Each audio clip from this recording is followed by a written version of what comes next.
کا دیکھنا موجودہ، نبی کا سونا موجودہ، نبی کا کھانا موجودہ۔ اگر نبی سو رہے ہیں تو نبی کا سونا موجودہ ہے، اگر نبی پی رہے ہیں نبی کا پینا موجودہ ہے، اگر نبی دے رہے ہیں نبی کا دینا موجودہ ہے، اگر نبی آ رہے ہیں نبی کا آنا موجودہ ہے، اگر نبی جا رہے ہیں نبی کا جانا موجودہ ہے۔ بلکہ کیوں کہہ لیا جائے کہ نبی سراپا موجودہ ہے، سر سے پاؤں تک موجودہ ہے۔ اور آپ ذرا اندازہ لگائیے رب تبارک و تعالیٰ نے اپنے محبوب کا مقام کتنا بلند کیا ہے۔ ہر نبی کو موجودہ دیا گیا، آدم کو بھی موجودہ دیا گیا، ابراہیم کو بھی موجودہ دیا گیا، اسماعیل کو بھی موجودہ دیا گیا، موسیٰ کلیم کو بھی موجودہ دیا گیا۔ اگر ہر نبی کے موجودے سے اپنے نبی کا موجودہ بیان کروں گا تو میرے لیے فخر کا ہے۔ یہی آخری بات میں کر لینا چاہتا ہوں، حضرت موسیٰ کلیم اللہ علیہ السلام جو اللہ کے کلیم ہے، جو آپ کو دور پر جا کر کے اللہ سے کلام کیا کرتے تھے، رب تبارک و تعالیٰ نے حضرت موسیٰ علیہ السلام کو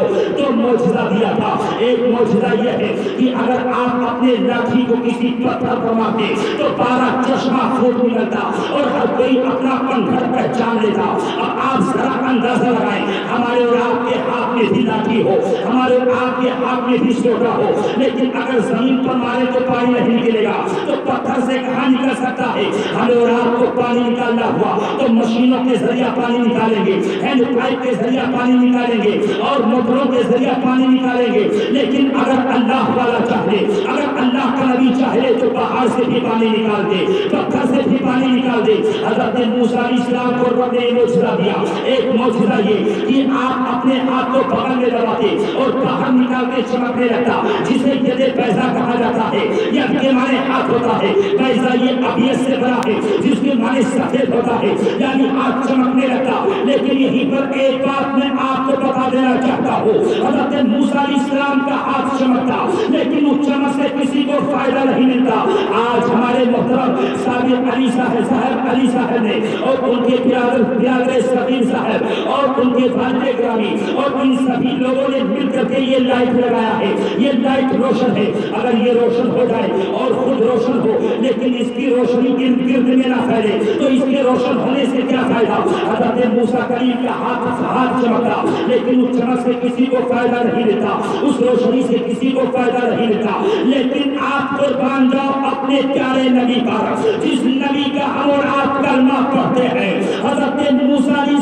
السلام کو دیکھیے۔ رب تبارک و تعالیٰ نے حضرت موسیٰ علیہ السلام کو کلیم اللہ کہہ کر پکارا۔ کلیم اللہ کے معنی ہوتا ہے اللہ سے کلام کرنے والا، اور جب اپنے محبوب کو پکارتا ہے تو حبیب اللہ کہتا ہے۔ اب آپ ذرا اندازہ لگائیے، اسی لیے تو حضرت موسیٰ علیہ السلام نے عرض کیا تھا مولا کی بارگاہ میں، اے مولا انا کلیم کا محمد حبیب کا فمن فرق بین الکلیم والحبیب، اے مولا میں تیرا کلیم ہوں، محمد صلی اللہ علیہ وسلم تیرے حبیب ہے، تو کلیم اور حبیب میں فرق کیا ہے؟ تو مولا ارشاد فرماتا ہے، اے کلیم سنو الکلیم یہدی علی طور سینہ ثم یناجی، کلیم وہ ہے جو کوہ طور پر جائے کہے مولا اپنا جلوہ دکھا دے، تو میں کہہ دوں لنترانی تو نہیں دے سکتا۔ اور حبیب کی شان یہ ہے، جبریل امی ہو، 70,000 فرشتے ہو، میرا محبوب ام علی کے گھر میں خواب ہو، اور جب جبریل میرے محبوب کی بارگاہ میں پہنچے تو جبریل کی ہمت نہ پڑے کہ نبی کو بیدار کر دیں۔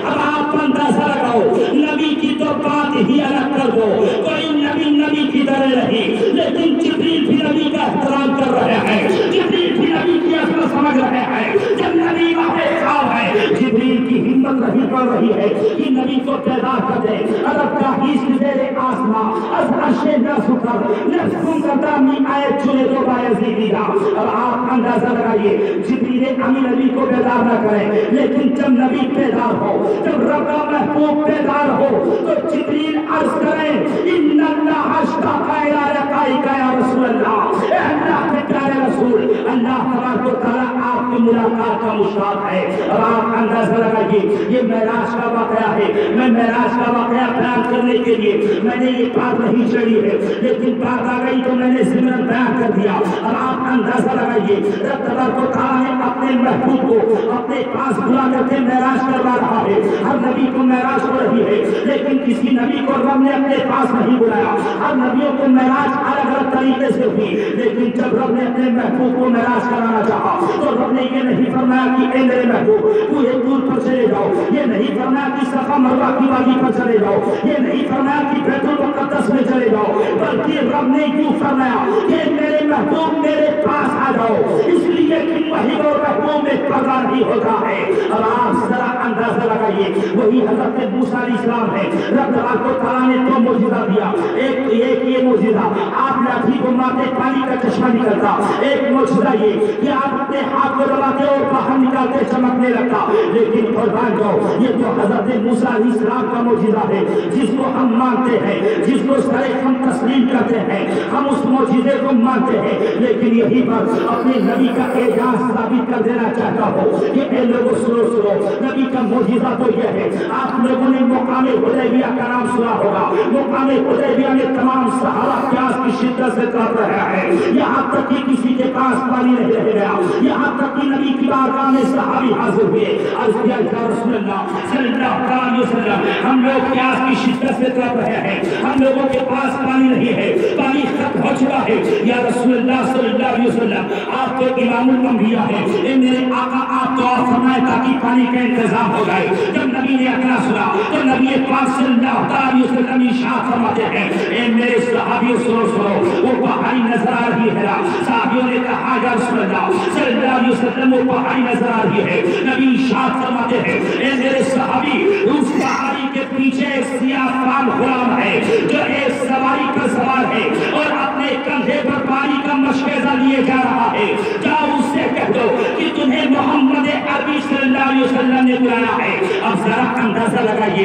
جب نبی نے اتنا فرمایا تو نبی پاک صلی اللہ علیہ وسلم کے فرمان عالی شان پر نعرے تکبیر، اللہ اکبر، یا رسول اللہ۔